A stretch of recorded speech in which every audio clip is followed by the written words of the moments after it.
Dalam surat Ibrani 10 ayat 38, orang benar yang mengundurkan diri, maka Tuhan tidak berkenan. Apakah mengundurkan diri artinya orang benar tersebut murtad? Yang kedua, apakah Tuhan tidak berkenan ini berarti mantan orang benar tersebut menjadi tidak selamat karena namanya dihapus dari kitab kehidupan? Mohon penjelasannya, Pak. Ya, Ibrani 10 ayat 38, orangku yang benar akan hidup oleh iman. Jikalau dia mengundurkan diri, maka aku tidak berkenan kepadanya. Jikalau dia mengundurkan diri, apa artinya mengundurkan diri? Memang artinya murtad. Karena surat Ibrani itu adalah surat yang ditulis khusus untuk menghadapi bahaya kemurtatan yang terjadi di kalangan kekristenan. Secara khusus kekristenan Yahudi. Karena ada banyak orang Yahudi pada mulanya itu menjadi percaya kepada Tuhan, mereka menjadi Kristen. Tapi karena pengaruh Yudaisme yang kuat, sehingga akhirnya banyak orang Kristen Yahudi itu kembali lagi pada agama Yahudi. Karena berbagai macam godaan atau godaan teologis. Misalnya, ya orang Kristen tidak punya bait Allah, ya. Lalu mereka punya Musa, pemimpin hebat. Orang Kristen punya siapa? Mereka punya imam besar Harun. Orang Kristen punya siapa? Mereka punya hari Sabat. Orang Kristen punya apa? Makanya penulis surat Ibrani itu dalam pasal-pasal awal kita lihat Yesus lebih tinggi dari Musa, ya Yesus lebih tinggi dari Harun, Yesus itu dan Melkisedek. Itu semua dalam rangka berapologia untuk menunjukkan bahwa kekristenan tidak kalah dengan Yudaisme, agama Yahudi. Nah, setelah itu mulai pesan-pesan supaya jangan murtad. Maka itulah tema seluruh surat Ibrani adalah suatu nasihat supaya para pengikut Kristus tidak murtad. Karena itu maka dikatakan orangku yang benar akan hidup oleh iman. Kalau dia mengundurkan diri, memang mengundurkan diri, itu berarti murtad. Nah, apakah Tuhan tidak berkenan ini berarti mantan orang benar tersebut menjadi tidak selamat karena namanya dihapus dari kitab kehidupan? Apakah namanya dihapus? Tidak. Karena kalau orang percaya sungguh-sungguh, maka dia tidak mungkin murtad sebenarnya. Kita melihat itu dari terang bagian firman Tuhan yang lain. Misalnya dari 1 Yohanes 2 ayat 19. Ya, dia bilang begini. Karena memang mereka ini adalah orang-orang yang murtad itu, menjadi antikristus. Memang mereka berasal dari antara kita. Maksudnya mereka itu di dalam Kristen. Tetapi mereka tidak sungguh-sungguh termasuk pada kita. Mereka tidak sungguh-sungguh Kristen, ya, tidak sungguh-sungguh percaya. Sebab jika mereka sungguh-sungguh termasuk pada kita, mereka sungguh-sungguh orang percaya, niscaya mereka tetap bersama-sama dengan kita. Jadi kalau dia sungguh-sungguh percaya, pasti tetap di dalam. Tidak bisa keluar dan murtad.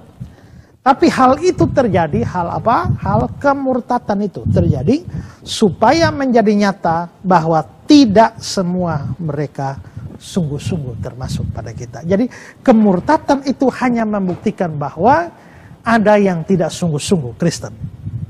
Ya.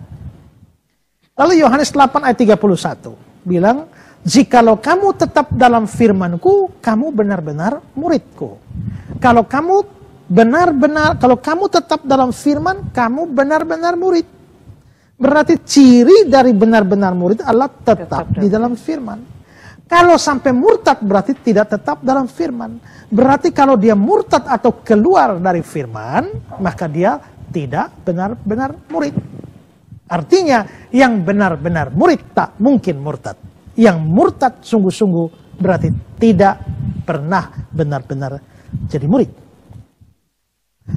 Kalau memang begitu, yang murtad itu tidak pernah benar-benar jadi murid atau tidak sungguh-sungguh orang percaya, kenapa Ibrani 10 ayat 38 bilang orangku yang benar ya akan hidup oleh iman? Jikalau dia mengundurkan diri, murtad, dia itu kan siapa? Orang benar. Aku tidak berkenan padanya. Nah, perlu kita pahami ya, bahwa kadang-kadang Alkitab itu tidak mencatat kondisi sesungguhnya. Tapi Alkitab mencatat dari sudut pandang kelihatannya orang itu seperti apa. Misalnya Ibu Lin, ini kelihatannya rajin kebaktian, ya, lalu rajin pelayanan, lalu mengaku percaya, maka Alkitab mencatat, oke, dia orang percaya. Tapi bisa jadi bukan sungguh-sungguh orang percaya. Tapi dicatat sesuai dengan yang kelihatan atau berdasarkan pengakuan. Saya beri contoh. Kisah Rasul pasal 8 ayat 13 mengatakan begini. Simon sendiri juga menjadi percaya. Berarti sudah dikatakan Simon percaya. Dan sesudah dibaptis, berarti Simon percaya dan dibaptis. Dia senantiasa bersama-sama dengan Filipus. Dan takjub ketika dia melihat tanda-tanda mujizat-mujizat yang besar yang terjadi. Berarti perhatikan, Alkitab mengatakan Simon menjadi percaya dan dibaptis.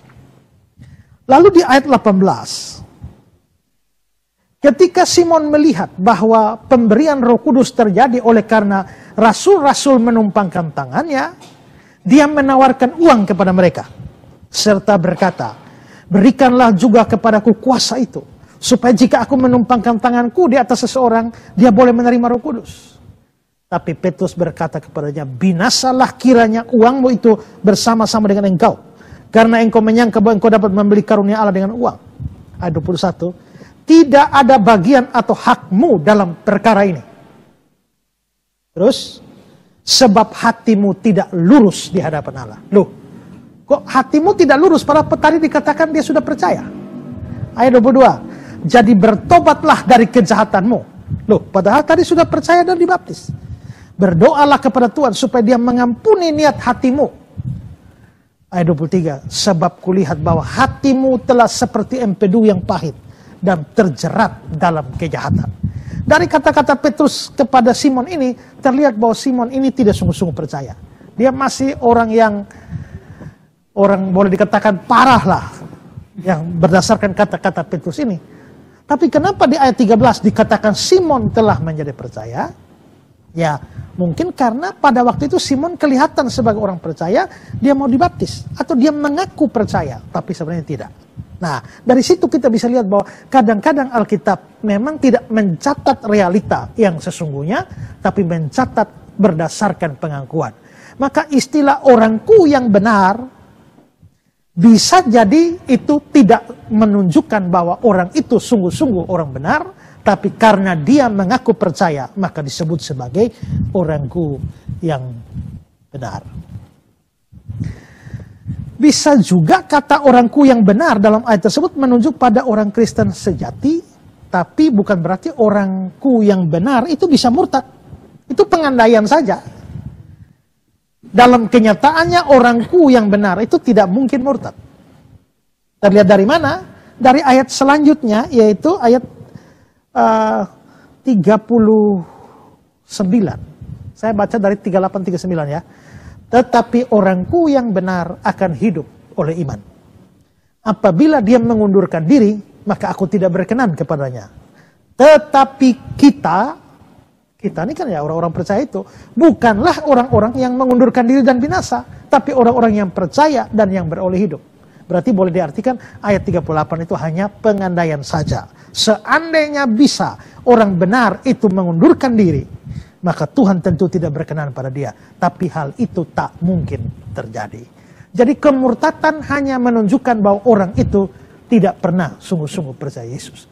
Makanya yang jadi mualaf semua itu ya, yang lalu akhirnya mulai menyerang kita dan sebagainya, mengaku dulu Kristen atau pendeta kah atau rektor kah, jelas mereka itu hanya orang Kristen KTP saja, tidak pernah jadi Kristen sungguh-sungguh. Ya, nah, karena itulah kalau ditanya apakah namanya dihapus, kalau mereka tidak pernah sungguh-sungguh menjadi orang percaya, namanya tidak pernah ada di dalam kitab kehidupan. Jadi tidak perlu dihapus. Memang dari sononya tidak ada namanya di situ.